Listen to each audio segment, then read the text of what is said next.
shoulds can pile up on the shoulders and shape our thinking, but we have efficacy. We have the power to make a change and stop shoulding. We don't have to live under the slavery of a should. You really should share this podcast.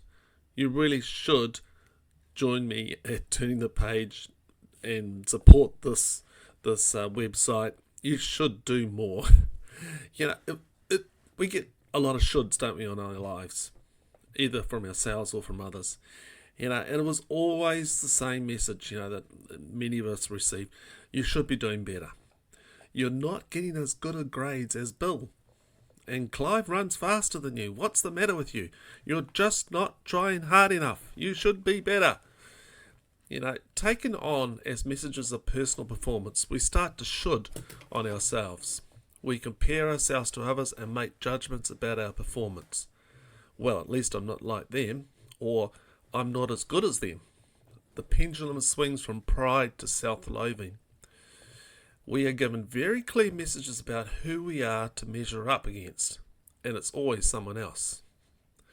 Recently, I won an e-scooter in a competition, one of those little e-scooter things that you zip around on. It's pretty cool, and I decided to take it out for a spin. I came back and was telling my wife about my ride and how much fun it was. But then I went out and some random bird had dropped a big poop bomb on it. How accurate was that bombing raid? Right where I put my feet was this white splash of bird poop. I should have brought it inside. Many of us have been shoulded on for much of our lives. The shoulds of others morph into our own internal voice. An inner critic sits permanently within us, expressing little snipes and barbs. And those shoulds, well, they add up to like an obligatory, oppressive weight bearing down on the shoulders. I've known people who seem to be more like a beast of burden than a person of freedom.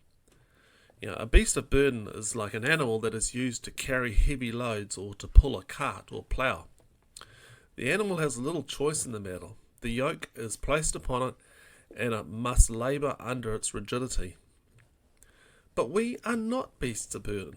We have choice and efficacy, the power to make a change. I love that word, efficacy. It means, we have ability to choose, a power to make a change. Religion has many shoulds. The rules, the expectations, the rites of passage, all the little shoulds, both spoken and unspoken. Here is but a few. Go to church every Sunday. You should give a certain percentage of income. You should stand while you sing. You should pray a certain amount of times each day. You should wear these types of clothes. You should. All of the shoulds carry a little subtle message that if you do these behaviours, then you'll fit in. Life will work out and God will supposedly be pleased with you. To disempower a should, you need to replace it with a could, and then ask why. If a should implies obligation and offers a condemnation burden, then could speaks of choice, efficacy, and the gift of options. I should have called Dave can be changed to I could have called Dave, but didn't because I don't have his phone number. I should have Dave's phone number can be changed to I could get Dave's phone number by calling Jim. If you're shoulding on yourself, dig a little deeper and ask why. If others are shoulding on you, ask why. Does it say more about them than it does about you? Are their expectations realistic to what you know about yourself? Kristen struggles with anxiety and depression. She continually stays in bed all day. It's a dark world.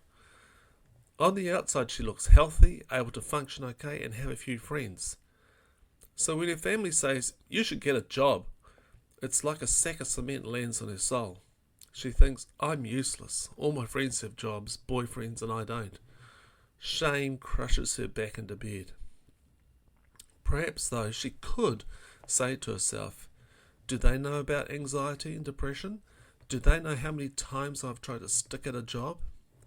Yes, I could have a job, but I know that at this stage of my recovery, having a job would cause me a lot of stress, too much to handle. Instead, my job is getting well, going to see my counsellor, exercise and mindfulness. Kristen finds freedom from the shoulds.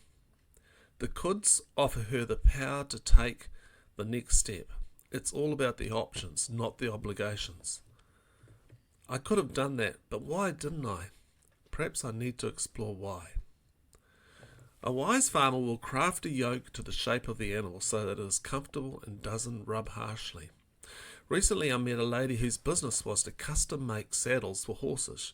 She would come and measure both the horse and the rider, and then create a saddle that would be perfect for them both.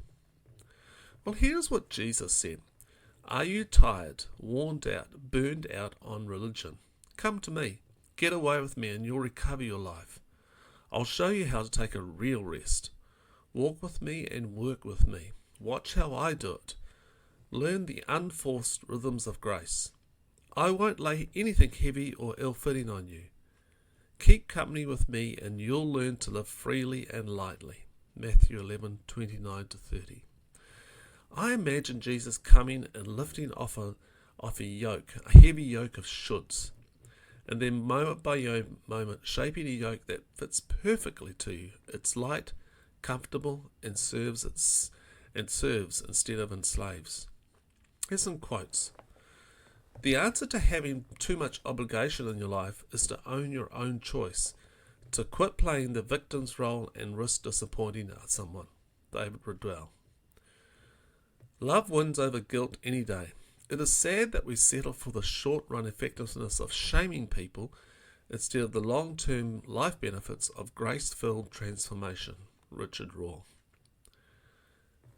In the moments of insecurity and crisis, shoulds and oughts don't really help. They just increase the shame, guilt, pressure, and likelihood of backsliding.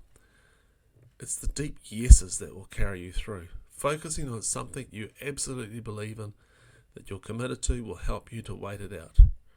Richard Rohr. Care about what other people think, and you'll always be their prisoner. Lao Tzu. Should, shouldn't, ought, oughtn't, the enemies of contentment. Frank Delaney. It's hard to feel excited about a God's love when all your religion consists of count your blessings, pay your tithes, kick the devil, and don't skip the church. Dave Riddell. Real esteem comes from within. It is the existential spiritual truth that we have value and worth intrinsically because we are here and breathing, not because of anything we have or can do, nor how others regard us. Terence Real. Hey, I hope you found this helpful, and if you'd like to come over and read more, it's at turningthepage.info. Perhaps you'd like to support what we're doing here, and all you need to look at is turningthepage.info/support.